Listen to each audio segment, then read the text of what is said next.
Hello student. स्वागत है हमारे YouTube channel nice online classes में।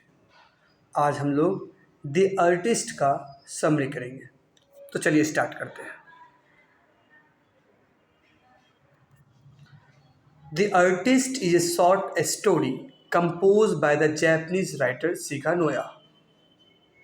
एक कलाकार जापानी लेखक द्वारा लिखी गई एक छोटी कहानी है।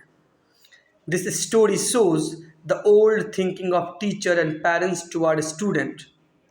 यह कहानी छात्रों के प्रति शिक्षक और माता पिता की पुरानी सोच को दिखाती है। The teacher and the parents think that spending time expect study is only wasted time। शिक्षक और माता पिता सोचते हैं कि पढ़ाई को छोड़कर कहीं और समय बिताना केवल समय का बर्बाद करना है।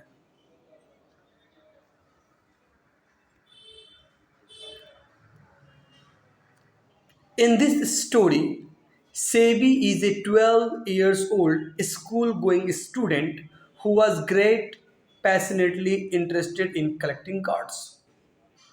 इस कहानी में सेबई एक 12 साल का स्कूल जाने वाला छात्र है जो बड़े ही चाव से लौकी इकट्ठा करने में रुचि रखता था।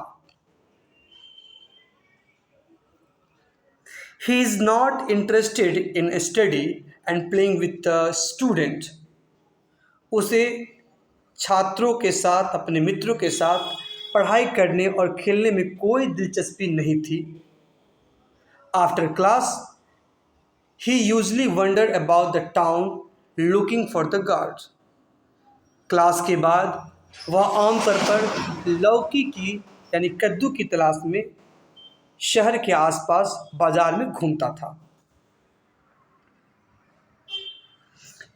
He used to walk everywhere in the search of God, but his father did not like his son's work whatever Sebi was doing।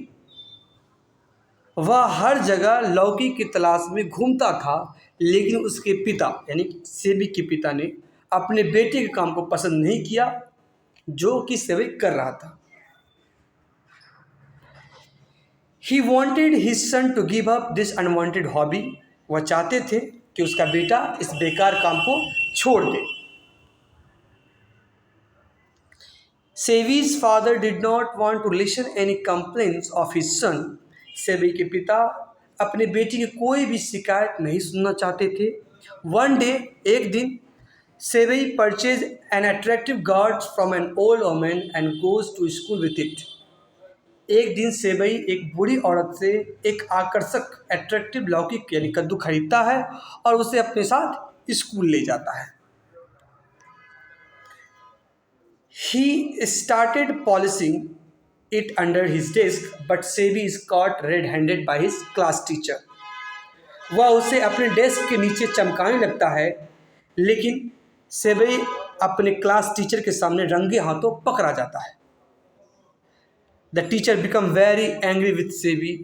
शिक्षक सेबी से बहुत नाराज़ होते हैं।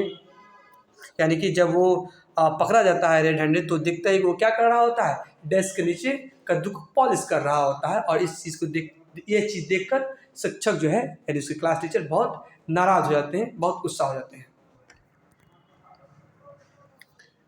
The teacher took the guard with him and followed Sebi to his home and complained to his parents against Sebi। शिक्षक अपने साथ कद्दू लेकर सेबई के घर पर गए और जाते हैं और सेबई के खिलाफ उसके क्या माता पिता से शिकायत करते हैं। The parents of Sebi scolded him very badly and broke all the guards। सेबई के पिता बहुत बुरी तरीक़ा से सेबई को डांटते हैं और सभी कद्दू को हथौड़ों से तोड़ देते हैं। At last, by forcefully, he made his to give up that work and that thing। अंत में जबरन उसके पिता उससे यानी सेबई को उस काम और उस चीज़ को छोड़ देने के लिए मजबूर करते हैं। Thus we see, इस प्रकार हम देखते हैं that the teacher and parents did not care for the interest of the child। इस प्रकार हम देखते हैं कि शिक्षक और माता पिता अपने बच्चे के हित की परवाह नहीं करते हुए बच्चों के साथ क्या करते हैं, अन्याय करते हैं। ये कुल मिलाकर आपका एक शॉर्ट स्टोरी का समरी है। Hope you like it. Thank you.